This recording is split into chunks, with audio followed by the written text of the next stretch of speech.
Radio Pas Padi 101 FM, saluran informasi warga Padi. Radio Pas Kota Pati.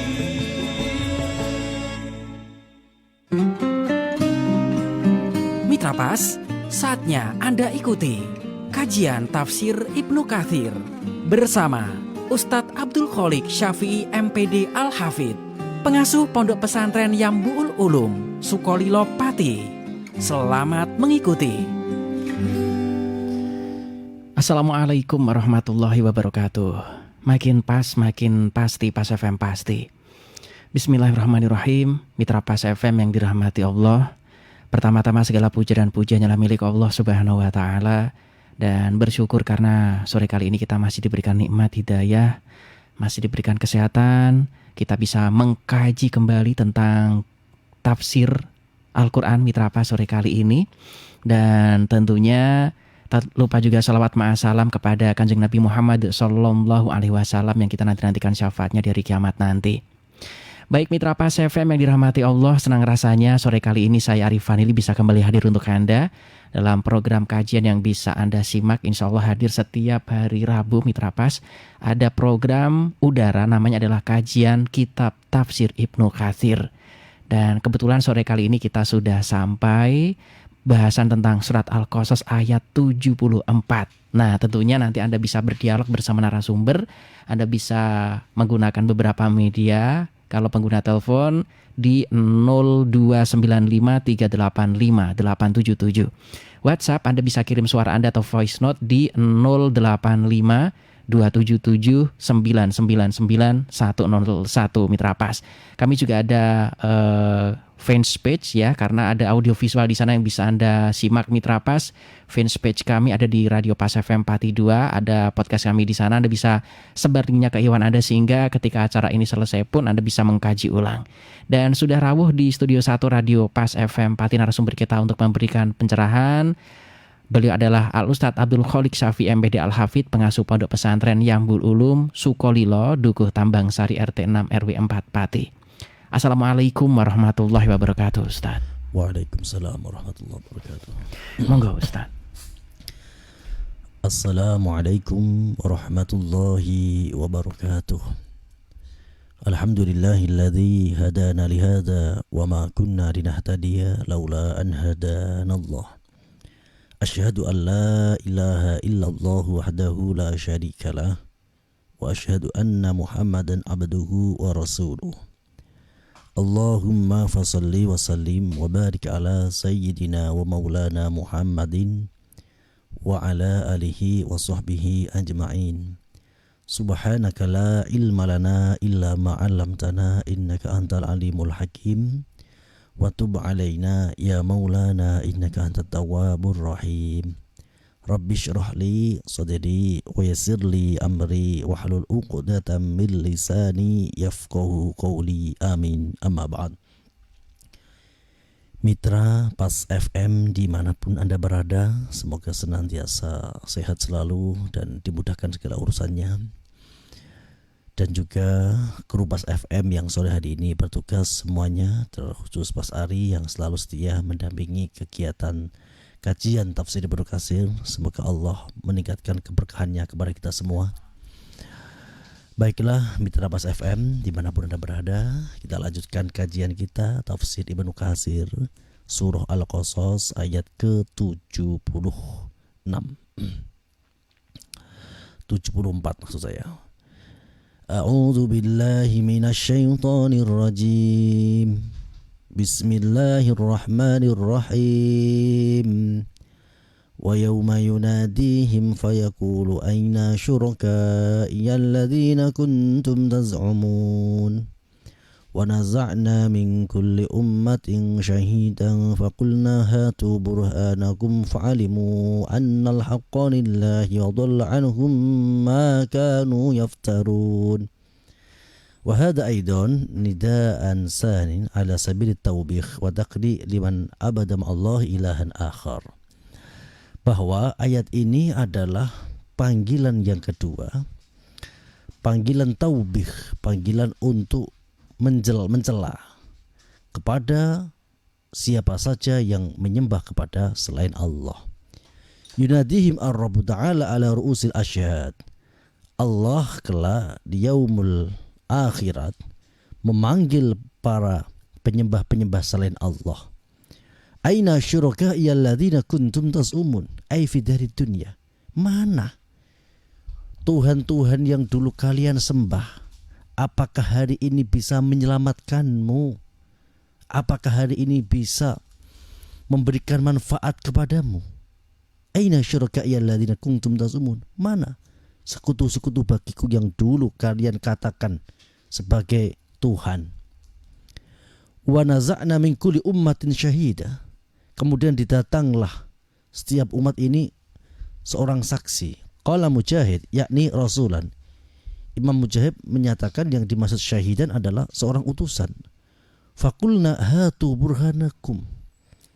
Berikan bukti-bukti kalian. Ay ala sihhati ma idda'itumuhu min anna Allah syuraka. Mana buktinya kalau Allah memiliki sekutu? Dulu kalian di dunia menyembah kepada selain Allah. Dulu kalian mengatakan Allah memiliki sekutu, memiliki anak, memiliki pendamping. Sekarang mana? Dan ini adalah penjelasan secara teoritis bahwa Allah itu ya la ilaha illahu, tidak ada Tuhan selain Allah, tidak memiliki sekutu dan tidak memiliki bandingan. Jadi sebagaimana secara teologi, seandainya Tuhan ini lebih dari satu, maka dunia ini akan rancau, akan berebut otoritas. Tuhan pertama ingin menciptakan A, kemudian diveto Tuhan kedua ingin menciptakan B, begitu seterusnya. Jika seandainya Tuhan yang pertama memiliki keputusan A, kemudian Tuhan yang kedua menyatakan manut, Tuhan ketiga menyatakan siap, begitu seterusnya. Lalu pertanyaannya, ini Tuhan yang kedua, ketiga, keempat, ini Tuhan macam apa? Kok siap-siap saja tidak memiliki otoritas? Tuhan itu harus memiliki otoritas. Dan ini adalah mencela perilaku-perilaku siapa saja yang menyembah kepada selain Allah. Fa'alimu annal haqqa lillah ay la ilaha illa ghairuh. Falam yantiqu walam ya yuhayyiru jawaban. Kelak nek wis nang dina akhir kiamat dihadapkan dengan Allah, kemudian ditanya aina syuraka alladzina kuntum tasumun, mereka baru paham bahwa apa yang disampaikan para utusan, para ustadz, para tabi'in ternyata benar, bahwa tiada Tuhan selain Allah, la ilaha illa ghairuh. Maka ini sejalur dengan hadis Nabi bahwa setiap umat itu pada dasarnya tidur. Nanti ketika mati, faida matu intabahu. Jadi umat, ya kita termasuk ini, ketika masih hidup itu justru diibaratkan orang yang sedang tidur. Nanti ketika mati baru tersadar. Apa maksudnya? Maksudnya ketika kita masih hidup ini kadang sadar, kadang banyak tidak sadar. Kadang dinasihati tentang kebenaran masih belum nampak dalam akal pikirannya. Tapi nanti ketika sudah mati, manusia akan benar-benar melihat, oh ternyata benar la ilaha illallah. Oh ternyata benar dunia ini dalam genggaman Allah. Oh ternyata benar ada malaikat, ada pertanggungjawaban. Wa idza matu intabahu, justru manusia ketika telah mati ia akan tersadar tentang kebenaran Allah, kebenaran janji Allah. Wa dhalla anhum ma kanu yaftarun ay dhahabu falam yanfa'uhum, dan ternyata apa yang dijadikan sesembahan selain Allah itu terbuang sia-sia. Apa yang mereka dustakan tak ada manfaatnya sama sekali dan tidak bisa memberikan apapun kemanfaatan bagi mereka. Kita lanjutkan. Inna Qaruna kana min qaumi Musa fabagha alaihim wa atainahu minal kunuzi ma inna mafatihahu latanu bil usbati ulil quwwah إذ قال له قومه لا تفرح إن الله لا يحب الفرحين وابتغي فيما آتاك الله الدار الآخرة ولا تنس نصيبك من الدنيا وأحسن كما أحسن الله إليك ولا تبغي الفساد في الأرض إن الله لا يحب المفسدين.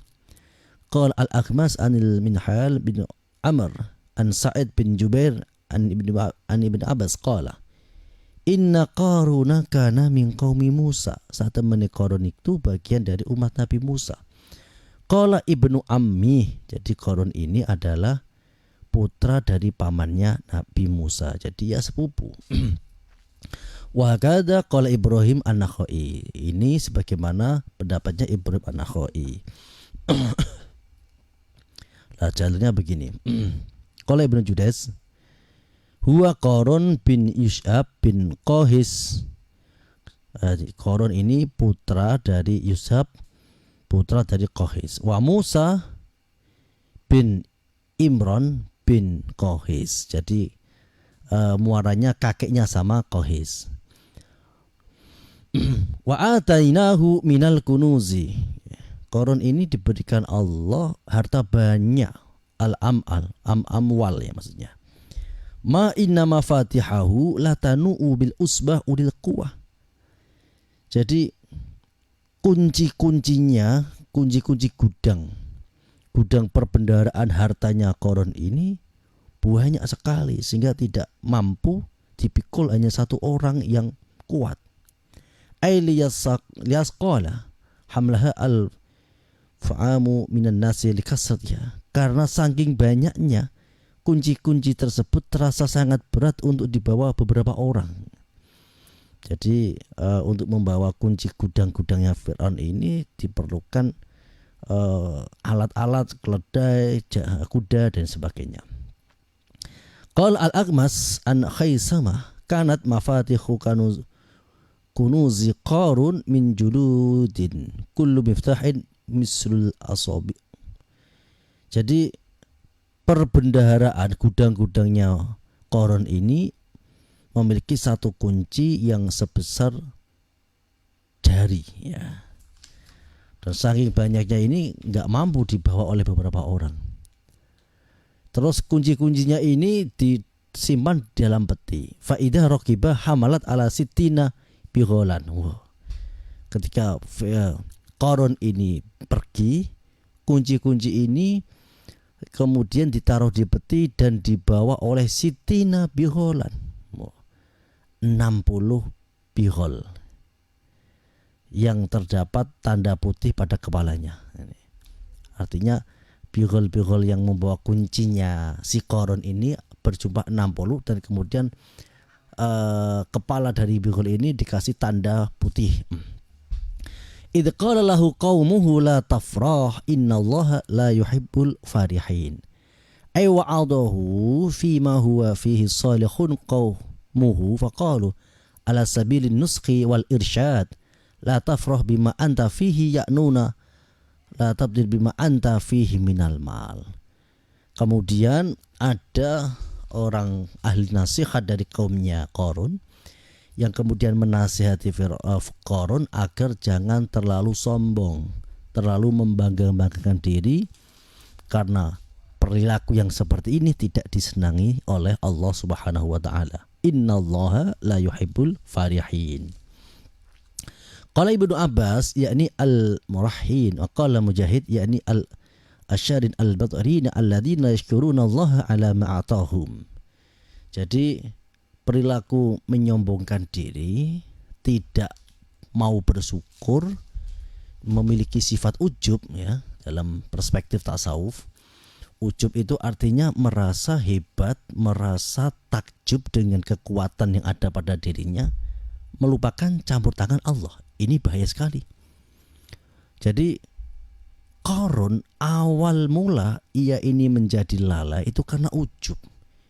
Ia merasa bahwa hartanya yang banyak itu didapatkan dari usahanya, dari kepandaiannya mengelola keuangan. Dan ini ujub. Nah, yang bisa kita lakukan adalah memeranginya dengan syariat, thariqat, hakikat. Syariat itu cara secara zahir. Ketika kita beribadah, ya tentu syariatnya berusaha sesuai dengan rukun dan syarat. Ketika kita bekerja, syariatnya kita bekerja secara baik dan benar, secara ketentuan hukum. Dan kemudian ada konsep thariqat. Thariqat itu nejo ati maring Allah karidhoan, bahwa hati kita di dalam melakukan aktivitas, kita sholat ya atas dasar ketaatan kita pada perintah Allah. Begitu juga kita bekerja ya juga atas dasar untuk memperkuat ibadah kita. Kemudian ada konsep hakikat. Hakikat itu amandeg-mandeg engkang anugerahane Allah. Kita melihat bahwa kita bisa sukses mendapatkan jabatan, harta atau apapun itu bukan karena hebatnya kita, tapi karena ada kasih sayang Allah Subhanahu wa taala. Nah, ini yang disebut konsep syariat, thariqat, hakikat. Kemudian wabtaghi fima atakallahu ad-darul akhirah wa la tansa nasibaka minad dunya. Ai istamil, bekerjalah kamu. Ma wahabakallahu min hadal mal al-jazil. Ayo bekerja untuk mendapatkan harta yang baik. Wa ni'mah at-ta'ilah fi ta'ati rabbik. Kemudian setelah mendapatkan nikmat, mendapatkan harta, kita jadikan kekuatan untuk taat kepada Allah. Wa taqarrub ilaihi, mendekat kepada Allah bi anwa'il qurbati allati yaqsidullaha bi asawabi fid dunyal akhirah. Dengan harta kita bisa memberikan nafkah untuk keluarga. Dengan bekerja dan memiliki harta, kita bisa ikut kontribusi membangun fasilitas umat, masjid, pondok pesantren, madrasah diniyah, atau fasilitas sosial yang lain, jalan raya, rumah sakit, dan lain sebagainya. Walatan sanasibaka minat dunia. Jadi ini perintah bahwa kita di dalam beribadah juga harus seimbang antara ibadah dan bekerja. Jangan karena alasan ibadah mendekat kepada Allah kemudian kita menjauhi, tidak mau, malas untuk tidak bekerja. Ini keliru. Karena walatan sanasibaka minat dunia. Bekerja apapun profesi itu, sebagai pejabat, sebagai petani, pedagang, kalau ini diniatkan sebagai bentuk wasilah kita agar memperkuat ibadah kita, takarrum, mendekat kepada Allah, apalagi di bulan-bulan Asyura seperti ini, ada banyak keterangan tentang ibadah-ibadah sosial, yaitu menyantuni anak yatim. Meskipun hadisnya ini statusnya dhaif, tapi tidak apa. Juga ibadah-ibadah sosial yang di bulan Asyura ini, tanggal 10 Asyura, ada hadis man awsa'a ala ahlihi fi yaumi Asyura, barang siapa yang menyenangkan, membahagiakan keluarganya di tanggal 10 bulan Muharram seperti ini, maka Allah akan melimpahkan keberkahan dalam rezekinya dalam 1 tahun. Ini meskipun dalam perspektif ilmu mustalah hadis kualitasnya dhaif, tetapi ada ulama ahli hadis yaitu Sufyan bin Uyainah yang beliau dalam biografinya beliau mengatakan mengamalkan hadis ini dan merasakan asarnya selama 60 tahun. Jadi tidak masalah kita mengamalkan hadis-hadis dhaif, tetapi dalam rangka fadhailul a'mal itu tidak masalah. Ya, ini dapat ditopang dengan bekerja. Wala tansa nasibaka minad dunya. Kita bahagiakan keluarga kita setelah kita bekerja. Nanti di tanggal 10 Muharram kita bahagiakan keluarga kita, baik dengan hadiah, dengan makan-makan, atau apapun yang bisa membahagiakan keluarga kita. Dan kemudian jangan lupakan anak-anak yatim. Jadi Syekh Abdul Qadir Al-Jailani dalam beberapa karyanya yang manuskripnya ini justru banyak berada di Vatikan, Italia, itu beliau meriwayatkan barang siapa yang mengusap kepala anak yatim di tanggal 10 bulan Muharram atau Asyura, maka Allah akan melimpahkan kebaikan sebanyak rambut anak yatim itu. Jadi ini adalah ibadah sosial yang tentunya harus ditopang dari bekerja, karena kalau nggak bekerja tidak bisa beramal sosial. Wa asin kama ahsanallah ilaik, ay ahsin ila khalqihi. Berbuat baik kepada semua makhluk Allah. Khususnya yang kaitannya dengan ke depan tanggal 10 bulan Asyura adalah ahli keluarga. Kita senangkan, kita bahagiakan keluarga kita. Meskipun membahagiakan keluarga ini kewajibannya setiap hari sepanjang tahun, sepanjang bulan, tapi di tanggal 10 bulan Asyura ini sangat istimewa, berbeda. Dan ini diamalkan oleh Sufyan bin Uyainah, seorang ahli hadis, dan beliau mengatakan ada asar kebaikan dari perilaku itu. Wala tabghil fasada fil ardh, jangan berbuat kerusakan. Aila takun himmatika bima anta fi antusida fil ardh wa tasi ila khalqillah. Jangan kau dengan akhlakmu, ucapanmu atau pekerjaanmu ini merusak bumi. Karena bumi ini tempat kita nanti dikebumikan. Jadi bumi ini makhluk Allah. Bumi juga tidak suka kalau ada bagian dari dirinya kemudian diambil dan kemudian dirusak. Kenapa? Innallaha la yuhibbul mufsidin. Karena Allah tidak menyukai perbuatan-perbuatan orang yang berbuat kerusakan. Nah, khususnya di bulan Muharram ini ada banyak kejadian yang terjadi di tanggal 10 Asyura. Pertama adalah diterimanya taubatnya Nabi Adam ya di bulan Asyura. Nabi Adam disebutkan dalam Al-Quran sebanyak 25 kali. Kemudian Nabi Yunus juga diselamatkan oleh Allah dari perut ikan paus juga di tanggal 10 Asyura. Dan Nabi Musa selamat dari kejaran Fir'aun dengan menyeberang Laut Merah juga di tanggal 10 Asyura. Maka Nabi dalam satu hadis itu pernah bertanya kepada orang Yahudi, kenapa berpuasa di tanggal 10 Muharram? Orang Yahudi mengatakan karena Musa terselamatkan oleh Allah pada hari itu. Dan Rasulullah mengatakan kami lebih berhak atas Musa. Dan Nabi agar tidak menyerupai orang Yahudi dimulai dari tanggal 9 dan tanggal 10 atau sesudahnya 10 dan 11. Demikian, semoga bermanfaat. Selanjutnya dialog interaktif, monggo Mas Ali. Baik, untuk Anda mitra pas yang sore kali ini ingin bergabung, berdialog, berdiskusi, Anda bisa telepon di 02153858877, kemudian juga WhatsApp di 085277999101. Dan untuk Anda yang bergabung, Anda bisa komentar juga di fanpage kami Radio Pas FM Pati 2. Yang sudah bergabung, Assalamualaikum warahmatullahi wabarakatuh Ustadz. Waalaikumsalam warahmatullahi wabarakatuh. Dari Mas Arwani yang ada di Juwana ini menanyakan tentang bulan Syuro akhirnya katanya menjadi sebuah tradisi kalau pangapunten nggih niki untuk orang Jawa katanya juga tidak berani untuk duwe gawe baik itu nikahan atau juga hitanan segala macam, bahkan ada beberapa pekerjaan yang mereka juga harus nyiri atau juga tidak berani dilaksanakan pada saat bulan Syuro, termasuk juga bikin rumah juga kadang seperti itu. Nah, ini bagaimana? Apakah juga sama yang tadi disampaikan atau bagaimana mohon pencerahannya? Katanya ada beberapa yang menghormati juga, katanya ini Syuro. Yang repot lagi Nyi Roro Kidul mantu, seperti itu Ustaz, mohon pencerahannya monggo.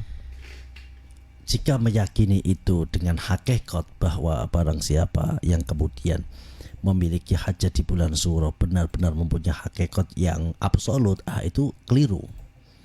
Karena apapun itu ya Allah. Jadi kebaikan Allahumma la ya'ti bil hasanati ila anta wa la yadfa'u sayyi'ati ila anta wa la haula wa la quwwata illa billah. Tetapi kalau tidak melakukan kegiatan atas dasar sebagai penghormatan kepada adat, ya sah-sah saja.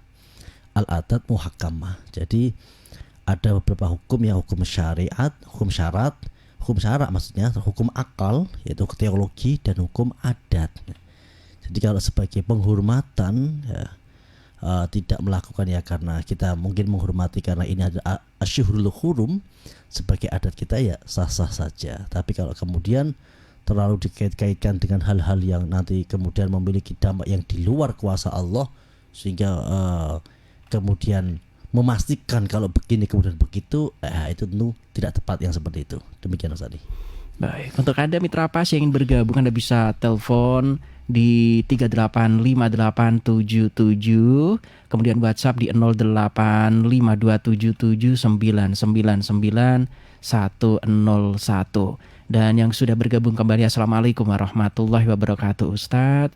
Waalaikumsalam warahmatullahi wabarakatuh. Dari Ibu Nurjana, katanya bulan Asyura ini juga bulan yang wingit, ada beberapa kejadian nabi-nabi terdahulu seperti itu nggih Ustadz. Dan itu akan ada beberapa kegiatan seperti saum dan lain sebagainya. Dan untuk kebaikan kita, untuk mendatangkan rezeki, apakah juga bisa kalau di doanya ada beberapa niat ke arah sana, di samping juga nyari pahala? Mohon pencerahannya Ustaz. Bulan Asyura bukan bulan yang wingit, justru Asyurul Hurum, bulan yang dimuliakan. Sehingga orang-orang Arab meskipun di era jahiliyah, ketika bulan Muharram mereka itu tidak saling bermusuhan, tidak saling berperang, gencatan senjata. Terus kemudian hal-hal yang besar itu justru berkah terjadi di bulan Asyura, khususnya tanggal 10. Tadi saya ceritakan diterimanya tobatnya Nabi Adam juga di tanggal 10 Asyura. Maka kita ya memperbanyak membaca doa Nabi Adam, Rabbana dzalamna anfusana wa illam taghfir lana wa tarhamna lanakunanna minal khasirin. Ini juga kebaikan. Nabi Yunus diselamatkan oleh Allah dari perut ikan paus ya tanggal 10 Asyura. Ya, kita perbanyak doa Nabi Yunus di bulan Asyura, la ilaha illa anta subhanaka inni kuntu minadz dzalimin. Nabi Musa diselamatkan Allah dari kejaran Fir'aun melintasi Laut Merah, itu juga tanggal 10 Asyura, justru malah bulan berkah. Makanya beberapa amalan-amalan diantaranya yang bisa melapangkan rezeki, yaitu sebagaimana yang tadi diamalkan oleh Sufyan bin Uyainah, yaitu mengamalkan sebuah hadis, man ausa'a ala ahlihi fi Asyura, yaitu barang siapa yang membahagiakan keluarganya di tanggal 10 Asyura, maka Allah akan lapangkan rezekinya. Nah, itu bisa dipraktekkan. Nanti tanggal 10 Asyura itu kelihatannya kalau nggak Sabtu, Ahad Mas Ari. Nah, itu nanti coba keluarganya ajak makan-makan, nggak harus mewah. Ya, mungkin yang biasanya masaknya apa gitu, terus kita beli ikan, masak-masak, makan di rumah, atau apalah yang bisa membahagiakan atau membuat hadiah begitu. Terus kemudian yang kedua, yang bisa melapangkan rezeki juga ibadah sosial terkhusus kepada anak yatim. Ini landasan teoritisnya adalah dari riwayat di dalam kitab ini, kitabnya Syekh Abdul Qadir Al-Jilani. Barang siapa yang mengusap kepala anak yatim, artinya mengusap ini menyantuni, bukan hanya mengusap saja tapi tidak memberi apa-apa, itu maka nanti akan diberikan kebaikan oleh Allah yang melimpah ruah. Ya, ini silahkan dilakukan. Terus kemudian yang ketiga juga, ini malah hadisnya sahih, berpuasa. Yaitu Nabi mempunyai sebuah keinginan, insya Allah tahun depan saya akan puasa mulai tanggal 9. Tapi takdir berkehendak lain. Sebelum Nabi ini mengamalkan itu, Allah sudah lebih menyayanginya, yaitu intiqal ila rahmati ila malikil a'la, yaitu Allah memanggilnya. Demikian Ustaz. Baik, Anda juga bisa komentar Mitra Pas di fanspage kami Radio Pas FM 42. Silahkan, pertanyaan-pertanyaan masih terus kami nantikan. Anda bisa masuk di 0295385877. Kemudian juga untuk WhatsApp di 085277999101. Baik, yang sudah bergabung kembali, Assalamualaikum warahmatullahi wabarakatuh Ustadz. Dari Mas Ridwan yang ada di Kauman ini menanyakan tentang bulan Syura atau Muharram ini kan identik dengan kita melakukan gencatan senjata apabila perang. Nah, apabila ditarik dengan kejadian sekarang kita sebagai umat Islam, apakah betul kita tidak bisa memerangi atau melakukan perlawanan kepada musuh kita? Tetapi kalau kita digempur bagaimana Ustadz? Mohon pencerahannya. Ya, artinya bulan Muharram ini adalah bulan yang dimuliakan, bahkan sejak era jahiliyah sudah memiliki tradisi turun-temurun. Perang sebesar apapun itu ya tetap berhenti. Tetapi juga pernah namanya sejarah itu terjadi ketika kaum musyrikin itu kemudian menyerang kaum muslimin. Ya, kalau memang kasusnya demikian, ya dalam rangka menjaga nyawa, menjaga harta, menjaga kehormatan muslim, ya diperbolehkan untuk melawan itu. Demikian Mas Adi. Baik, sudah maghrib tiba Ustaz, sebelum kita closing mohon doanya Ustaz, monggo. Allahumma sholli ala sayyidina Muhammad wa ala ali sayyidina Muhammad. Ya Allah ya Rahmanir Rahim, semoga di bulan Muharram ini ya Allah Engkau selamatkan kami semua dari segala bala musibah. Amin. Selamatkan dari segala keburukan-keburukan makhluk-Mu. Ya Allah ya Rahmanir Rahim, semoga di bulan Asyura, bulan Muharram ini Engkau tingkatkan kebaikan kami, dan Engkau lapangkan rezeki kami, dan Engkau bahagiakan keluarga kami, dan semoga saudara-saudara kami yang kurang beruntung di bulan Asyura ini mendapatkan lebih banyak keberkahan dari-Mu. Rabbana la tu'akhidna in nasina aw akhtana, Rabbana wa la tahmil alaina isran kama hamaltahu 'alal ladzina min qablina, Rabbana wa la tuhammilna ma la taqata lana bih, wa'fu anna waghfir lana warhamna anta maulana fansurna 'alal qaumil kafirin. Wa sallallahu ala sayyidina Muhammadin nabiyil ummi wa ala alihi wa sallam. Alhamdulillahirabbil alamin. Demikian Mitra Mas FM, semoga bermanfaat, dan kurang lebihnya saya mohon maaf. Akhirul kalam, walafu minkum, wassalamualaikum warahmatullahi wabarakatuh. Waalaikumsalam warahmatullahi wabarakatuh. Mitra Pas, kajian kitab tafsir Ibnu Katsir insya Allah selalu bisa Anda simak setiap hari Rabu dari pukul 17 hingga maghrib tiba. Saya Rifanili beserta kerabat kerja Radio Pas FM Pati mohon pamit. Matur suwun informasi Pas FM pasti. Wassalamualaikum warahmatullahi wabarakatuh. Mitra Pas, demikian tadi telah Anda ikuti kajian tafsir Ibnu Katsir bersama Ustadz Abdul Kholiq Syafi'i MPD Al-Hafidh, pengasuh Pondok Pesantren Yambu'ul Ulum, Sukolilo Pati. Kajian tafsir Quran Ibnu Katsir di Radio Pas FM Pati bisa Anda ikuti kembali pada Rabu minggu depan. Anda juga bisa mengikuti kajian rutin malam Jumat tafsir Ibnu Katsir ba'da maghrib, diawali sholat berjamaah di Masjid Al-Istiqomah, Jalan Sunan Prawoto, Sukolilo. Dan setiap selapanan malam Jumat Wage, jam 7 malam, ba'da sholat Isya. Anda juga bisa menghadiri majelis dzikir mujahadah dan istighosah bersama Ustadz Abdul Kholiq Syafi'i MPD Al-Hafidh di Pondok Pesantren Yambu'ul Ulum, Dukuh Tambang Sari, Kedung Winong, Sukolilo. Radio Pas Pati.